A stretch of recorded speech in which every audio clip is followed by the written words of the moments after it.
खट्टा खाने वाली चुड़ैल। रात को अचानक राधिका मौसी को किचन से कुछ गिरने की आवाज आई। उन्होंने बाहर निकल के देखा तो किचन में उन्हें कोई सफेद साड़ी में दिखा। वो चीख पड़ी, हे भगवान, आलतू जलाल तू आई बला को टाल तू, आलतू जलाल तू आई बला को टाल तू। राधिका मौसी को चीखते सुनकर श्रवण बाहर आता है भागते हुए। अरे माँ, क्या हुआ? क्या देख लिया? दादी माँ आ गई क्या सपने में? अरे बेटा, रसोड़े में देख तो कौन है? श्रवण रसोई में झांक कर देखता है और उसे कोई नहीं दिखता अंदर। अब रसोड़े में तो कोई नहीं है माँ। कोई सफेद साड़ी में नहीं है क्या? नहीं माँ, कोई भी नहीं है। चिल्लम चिल्ली की आवाज सुनकर काजल भी वहां आ जाती है।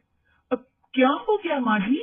अरे बेटा, रसोड़े में एक चुड़ैल थी सफेद साड़ी में। अरे क्या कर रही थी वो अंदर? अरे बताया नहीं, कल आएगी ना तो पूछूंगी। चुड़ैल जी, आपका क्या प्लान है? माँ जी, रात बहुत हो गई है, आपने कोई बुरा सपना देखा होगा, चलिए सो जाइए।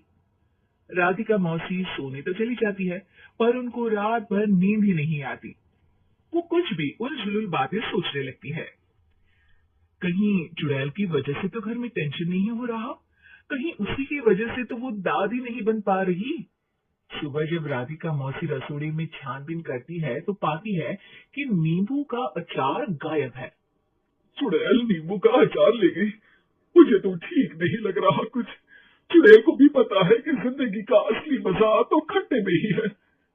राधिका मौसी झट से श्रवण को फोन कर देती है। बेटा, मुझे समस्या समझ में आ गई है। हमें एक तांत्रिक की जरूरत है। अरे क्या बोल रही हो माँ, तांत्रिक की क्या जरूरत है? आप पूजा पाठ तो कर ही रही हो ना। आलतू जलालतू मंत्र सारे फालतू जैसे कुछ मंत्र पढ़ो, चली जाएगी अपने आप चुड़ैल। अरे नहीं बेटा, कभी चुड़ैल को कम नहीं समझते। अरे तुझे पता भी नहीं चलेगा कि कभी वो छल करके काजल की जगह घर की बहू खुद बन जाएगी। क्या माँ, कुछ भी बोल रही हो? कहाँ काजल और कहाँ चुड़ैल? वैसे एक बात बताओ, काजल को अगर गाने के लिए बोल देना तो चुड़ैल काजल की आवाज सुनकर घर तो क्या, घर भी लोग छोड़कर चली जाएगी। तुम ना पढ़े लिखे बच्चे हर चीज को मजाक समझते हो। तुम रहने दो, मैं खुद ही तांत्रिक को बुला लेती हूँ। अच्छा सुन, शाम को इमली लेके आना। क्या है कि चटनी खाए बहुत दिन हो गए है ना? नहीं माँ, इमली तांत्रिक से ही मंगवा लो ना, आटा वगैरह भी उसी से पिसवा लेना। देखो मुझे काम करना है। श्रवण रात को कई तरह की सब्जियों के साथ माँ के कहने पे चटनी के लिए इमली भी ले आया था, लेकिन राधिका मौसी के दिमाग में अलग ही फिल्म चल रही थी। उन्हें अब सिर्फ शक ही नहीं यकीन होने लगा था कि शायद चुड़ैल ने श्रवण पर अपना जाल बिछा दिया था, जिस वजह से श्रवण उनकी बात ही नहीं मान रहा था। पर कोई नहीं, आने वाली रात में राधिका मौसी खुद तैयार हो गई चुड़ैल को पकड़ने के लिए। रुद्राक्ष की माला, तुलसी का पत्ता, हनुमान चालीसा सब हाथ के पास ही था, बस चुड़ैल का इंतजार था। और जैसा राधिका मौसी ने सोचा था वैसा ही हुआ।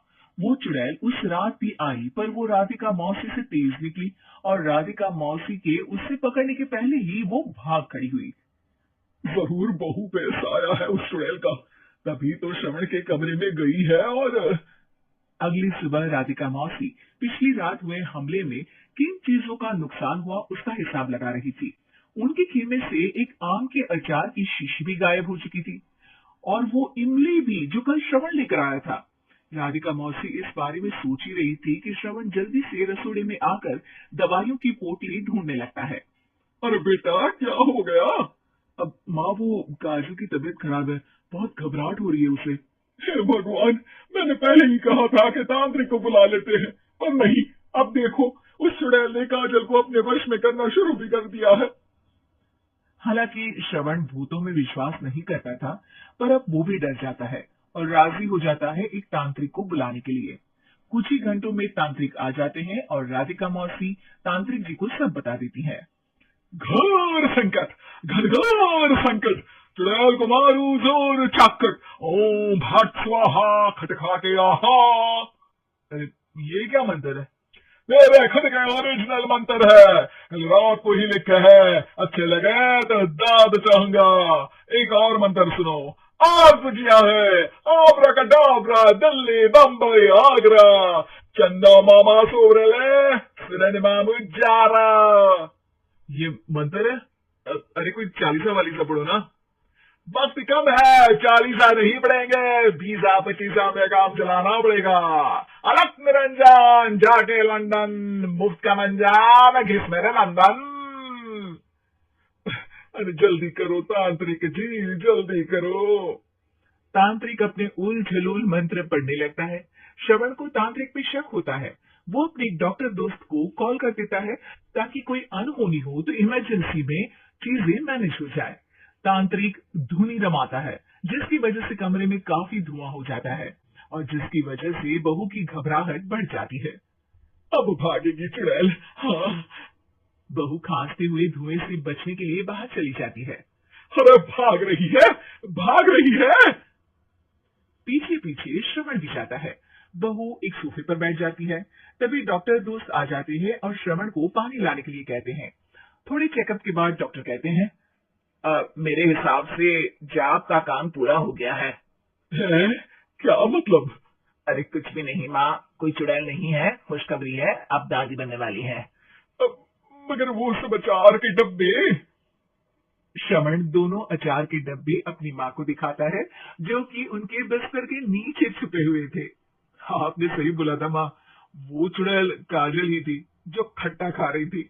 हमें कल ही पता चला, पर हमने आपको ये तांत्रिक वाला काम करने दिया ताकि आपको भरोसा हो जाए कि भूत वगैरह कुछ होता ही नहीं। अच्छा अच्छा, ये तो बड़ी खुशी की बात है। पर बेटा मुझे एक झाड़ू तो ला दे। क्यों माँ? ये तांत्रिक का भूत उतारती हूँ मैं। अब तांत्रिक राधा मौसी के डर से घर से भाग निकलता है और राधा मौसी उसके पीछे भागती है। अरे संकट ये घनघोर है, तांत्रिक मुआ चोर है।